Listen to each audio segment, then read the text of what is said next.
Brother Peter, with tidbits from the Word. The Bible says, the nation that forgets God will be cast into hell. Wow. The nation that forgets God. I want to go to the book of Deuteronomy. If you have the ability to get a Bible out today, get your Bible out and look in chapter 8 of Deuteronomy. And I want to talk about some things that happened here in this book. I want to start in verse 8. And it's going to be quite extensive reading of Bible. But Bible is what we need.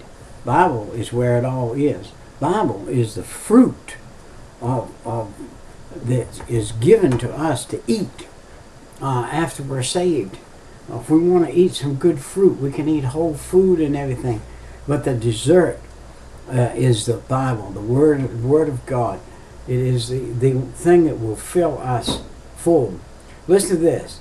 A land of wheat, a land of barley, and vines, and fig trees, and pomegranates, a land of oil, olive, and honey. We were given in the United States of America. God showed the people that came here, and He blessed them. And they used the Bible originally for the textbook of the school.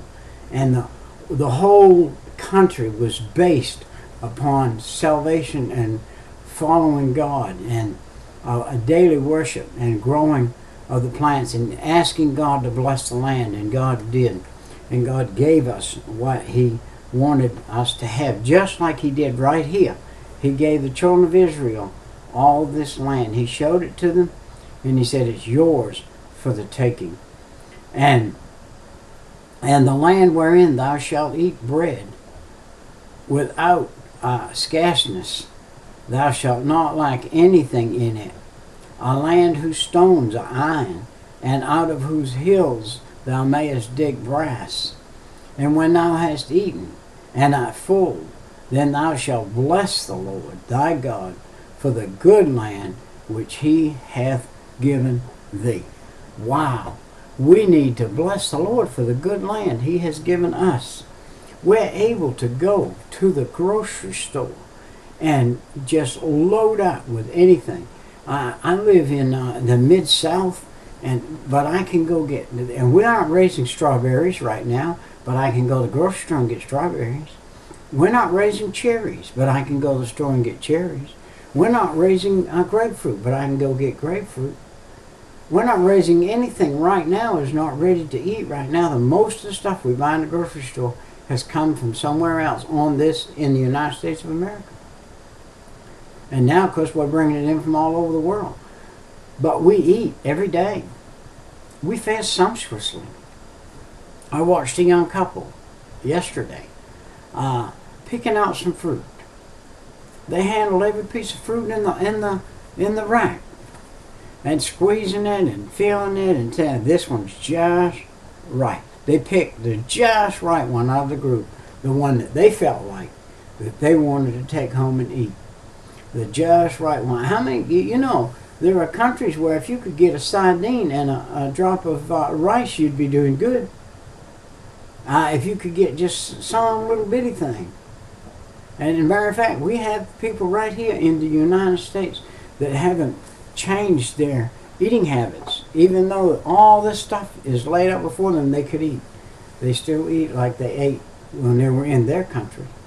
And but anyway, let's get back in the book. And back in the book, He said He gave us this land. But then He says another thing here.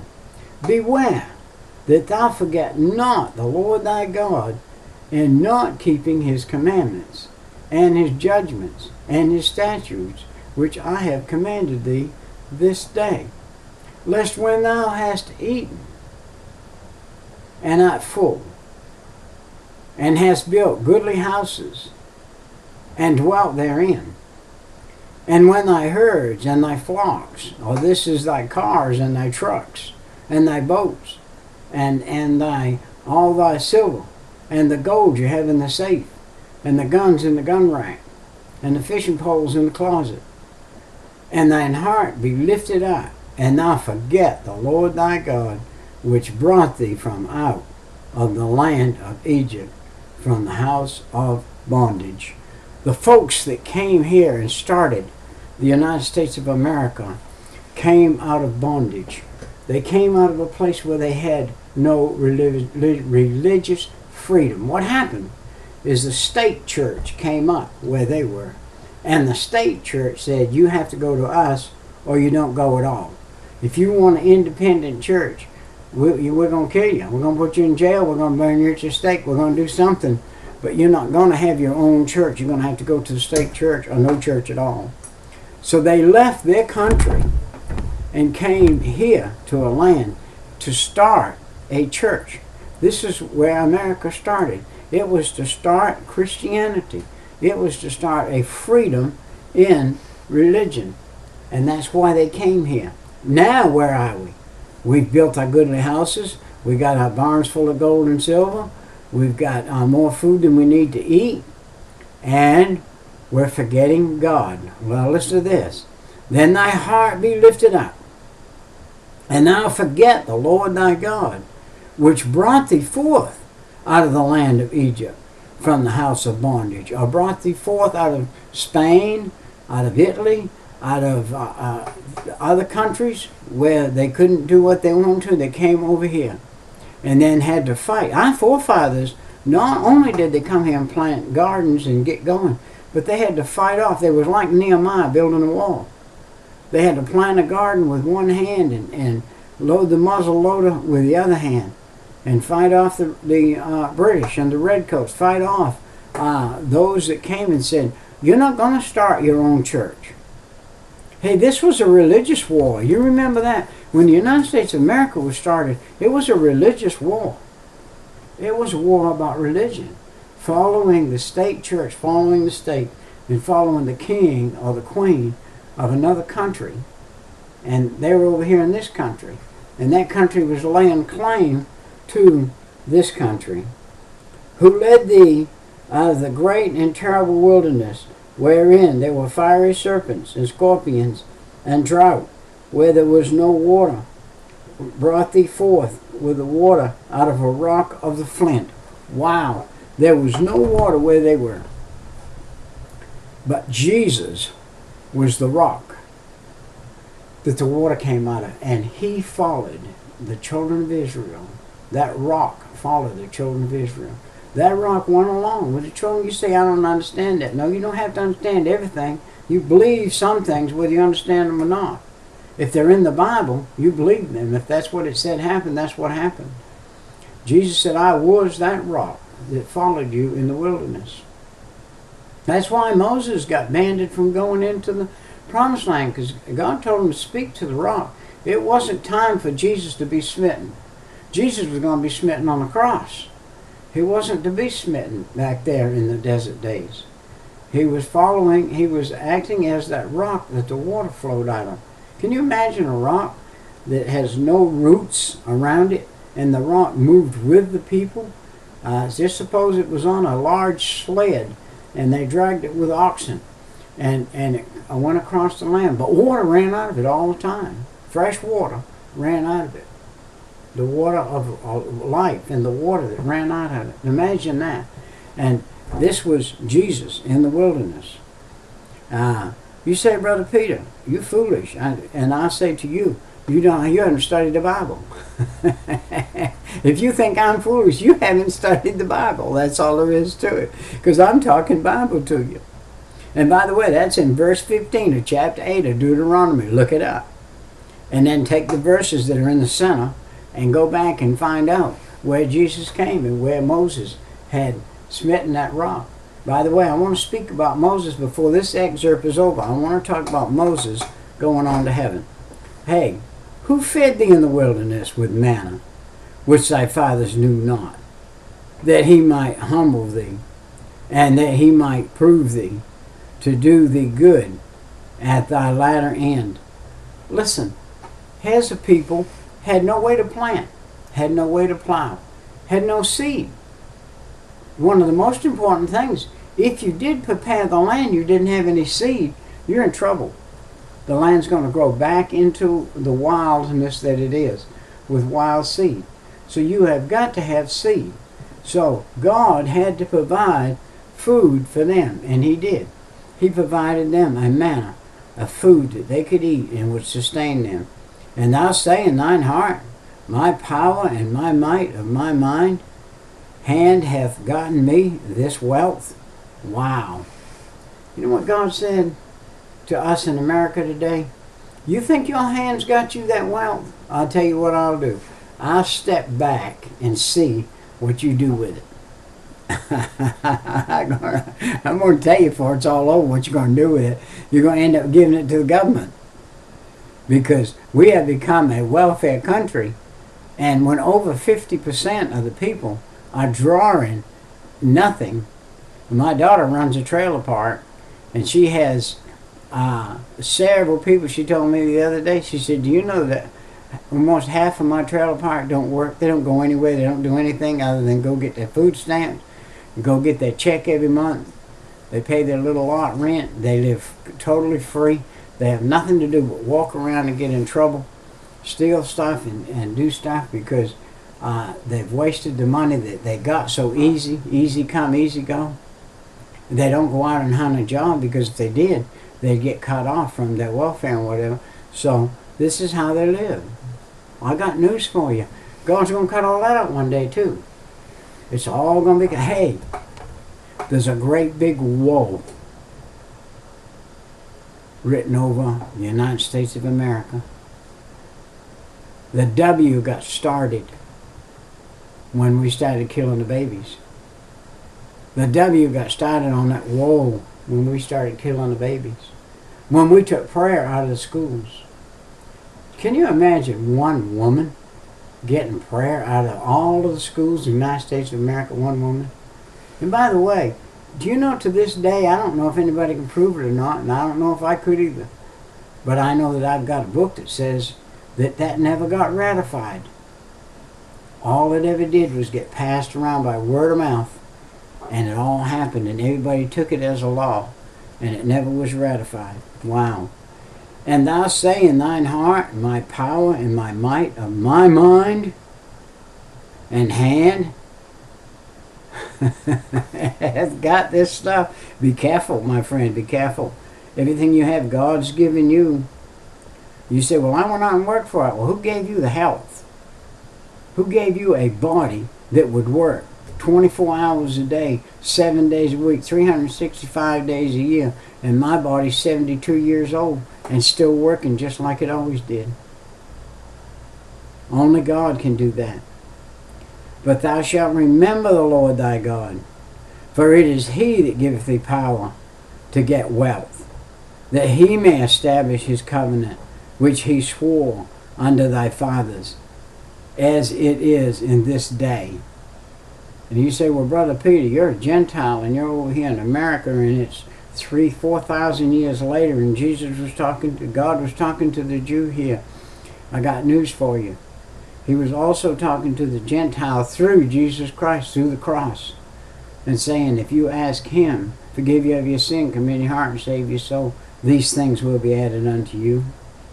And it shall be, if thou do at all forget the Lord thy God, and walk after other gods, and serve them, and worship them, I testify against you this day that ye shall surely perish. As a nation which the Lord destroyeth before your face, so shall ye perish, because you would not be obedient unto the voice of the Lord your God. My friend, you need to be obedient to the Lord your God. God, the God of heaven, is the God of the United States. He is the God of the earth, and he is in need to be. I want to look at something today. I wanted to back up. I studied this morning some about Moses, the prophet. Moses was sent here in a bulrush, in a basket, and born of a Jewish lady, and taken in by the princess of Egypt, and raised in the house of Pharaoh for many years, and God came and visited his heart. It's a picture of you and I living in sin for many years. Jesus knocking on your heart saying, hey, you need to accept me, which I did. Turn around and went another direction. I saw immediately at the time of salvation that I was where Moses was when he was in the house of Egypt. The Egyptians didn't worship the God of heaven, the God of the Jews. Did not worship Yahweh. Did not worship the God that was the creator. They built with their own hands their own gods and worshiped those gods, and with little g's. And so here Moses came along. Now Moses had done everything he was going to do for several years here, and now we're going to see the end of Moses. And I have an excerpt here written by some people. I'm going to read it verbatim out of their book, and I wish I could tell you what the book was. It's about the children of God, the children of Israel. It said, when Moses had finished speaking, he picked up his shepherd's staff, turned to leave. He walked along across the plain to the foot of Mount Nebo. I have all these maps, and I study that. I study that land over there. I look at that land, and I see it has a little bitty creature, a man from way up in space looking down on this desert, and has this little man with his staff walking across the desert. And God is with him, and God is for him. And that one man and God have been a majority for a long time. And now God is going to give this man a reprieve.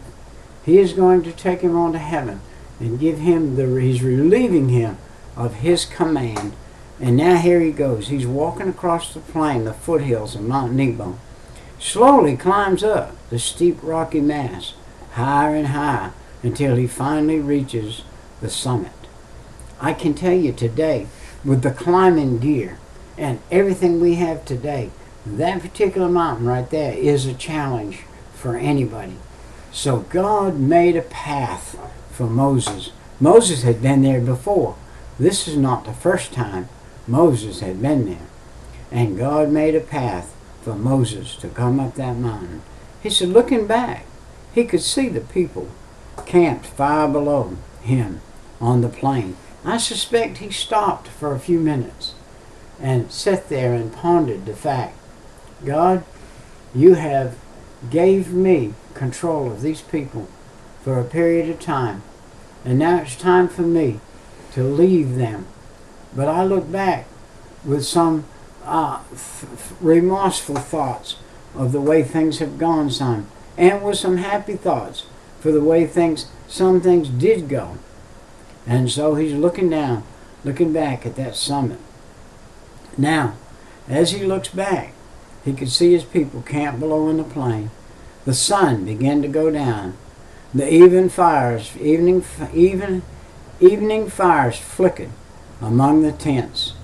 Can you imagine standing on the mountain, looking down on a camp that you're part of, that your soul and your body has been there? And you brought these people there, and it was part of yours. And his eyes finally came to rest on the sacred tabernacle, which stood in the place of honor at the center of the large square.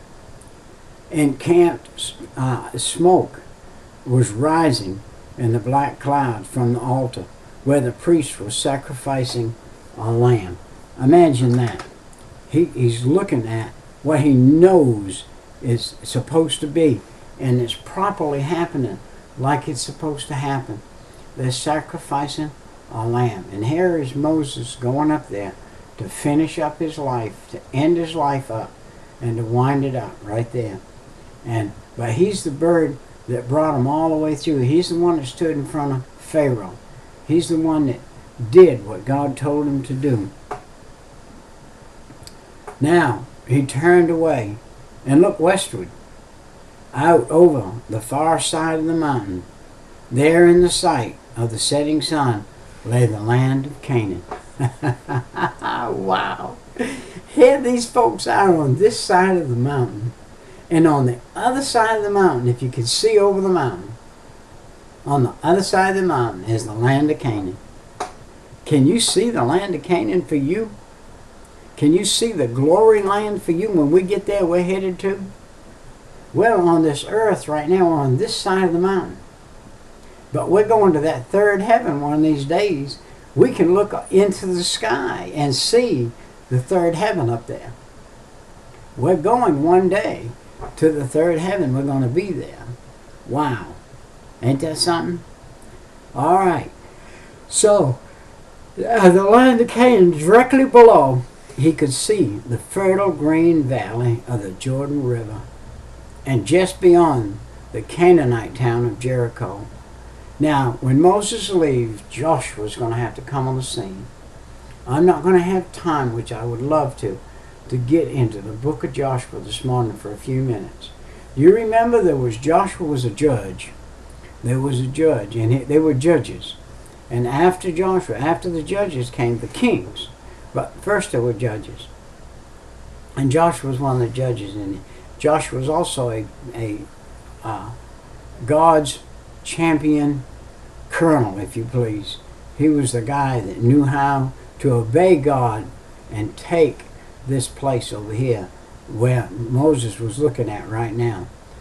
Jericho was the first place that he took. When he came through Ai and he took Jericho, to the south he saw the waters of the Dead Sea glimmering, and the red and gold in the sunset, and the purple in the Judean hills, rising steeply westward toward Jerusalem. I've been through those hills personally, and I know this picture. I know this picture. I can see this picture when we were there of looking out at this. His eyes followed the winding course of the Jordan, northward, the blue waters of Lake Galilee, and then looked westward over the rough rocky hills to central Canaan. This was the land that would soon belong to the young nation of Israel. Remember, they're a young nation still. Remember, they just started with 70 people, and now they're 2 or 3 million people, and they've been out there a long time in this desert, and 40 years, and their clothes didn't rot, and their shoes didn't rot, and God protected them, and God kept them. God gave them the water following them in that rock, and here they were, and so Moses gazed out upon, if you please, a panorama scene. We've got cameras today that take this picture. I have a picture over there, a panorama picture of Jerusalem, in that area over there. Boy, oh boy, oh boy, are we going to get into something when we get into Joshua. Moses looked down, and what was in the center of the people? The tabernacle. That is the picture, by the way, of the center of the cross where Jesus hung. When God dispersed and gave the children of Israel that land over there, if you please, get it out, get your map out, look at it, and see if it doesn't resemble a cross. It resembles a cross, and right in the dead center of it was the tabernacle of the Lord, the worship center. See, his eyes followed the winding course of the Jordan. Now, they're over on the other side in the desert. And over there where he's looking, there's a river of water. Hey, I walked 30 years in a dry, wasted desert land. One day God said to me, you need to be saved. And I asked Jesus, forgive me of my sin, come in my heart and save my soul. And I could see that Jordan. And not only that, the Sea of Galilee. He's looking down. There's the Sea of Galilee, open, wide open. Here they are, over here in this little, sunken down, rotten, dirty, nasty place in a desert with nothing. And right on the other side is this beautiful opening of everything. It's like looking into heaven Moses is like looking into heaven from what he's looking when he looks back at the children and he looks over here. And I'm supposing Moses could say, oh, if we hadn't sinned. Oh, if we only hadn't sinned. Oh, if we only hadn't sinned, we would have been over here already 40 years ago. But because of unbelief, they spent 40 years in that desert. Not a soul under 20 years old at that time went in, or over 40. I don't quote me there. We've got to go back and read that again. All right, let's look at this. Here he is. He's in the rocky hills of central Canaan. This was the land that would soon belong to the young nation of Israel. Moses gazed out upon the panorama of the long time until the last rays of the sun had disappeared. Then he closed his eyes, and with the image of the promised land still before him, the great man died. And he died there. And there he has not arisen a prophet since in Israel like Moses, whom the Lord knew face to face. There was none like Moses. For him all the signs and wonders which the Lord sent him in the land of Egypt, to Pharaoh, and to all his servants, and to all his land, and for all the mighty and powerful and all the great and terrible deeds which Moses wrought in the sight of all Israel. Imagine standing before Pharaoh and given 10 plagues. Imagine one man given 10 plagues on there, telling about 10 plagues, and they all came true. None failed. Every last one of them came true. Exactly what Moses said. God told Moses, Moses told Aaron, Aaron told Pharaoh, and here it was.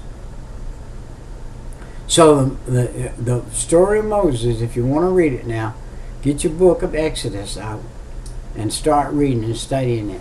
Use your side notes. Get you a good Bible with footnotes in it that tell the story about Moses. Get it in your mind. Get you a map book of that place over there. Today, you can actually get a computer and get a computer graphic of that area over there. You can stand where Moses stood. You can stand on that mountain in your computer. You can look back at the valley Moses looked back at, and you can turn around and look over into the Holy Promised Land. With your computer, you can do that today. Isn't that amazing? Isn't that amazing? But here's the people that couldn't see that over there. God told them about it, but they didn't allow themselves to see it in their mind's eye. Yes, there were. 10 spies went over there. There were some spies went over there. 12 spies, they went over there. And when they came back, Joshua and Caleb were the only two that said, no problem, God's going to give it to us. If you read that, if you read what I said over there, when I read it in Deuteronomy this morning, God said they didn't have to plant vineyards. They didn't have to plant the fields. They didn't have to plant the trees. They didn't have to do anything. They were supposed to walk in there and take it. Had they stepped out and walked in there, God probably would have sent a swarm of bees over there, like he did before to another camp, and ran the whole place out with a swarm of bees. And the table would have been set, and the food would have been on the table. They could have walked into the house, sat down and ate, took over the house, took over the land, started harvesting the fields, harvesting the food off the trees, and it would have been given to them by the hand of God, and he would have drove that wicked crowd out of there. See, that wicked crowd was using God's earth. They were using God's earth to enjoy life. And they were worshiping little gods. And God said, it's time for me to move all of you. I'm going to get all of you out of here. And if God's children on this side of the mountain had been obedient, they would have moved that side of the mountain off. It would have been moved away and cast out, and they would have been run off. I don't know what God would have done with them, but he'd have opened a whole lot probably and dropped them all into hell, because they were God haters. They were serving themselves. they had come to the place America has. Their bellies were full, their trees were flourishing, they had the fruit, the food, the gardens were working good, everything was good. This Brother Peter with tidbits from the Word. My time just popped up. It's gone. We'll see you next time. Bye-bye.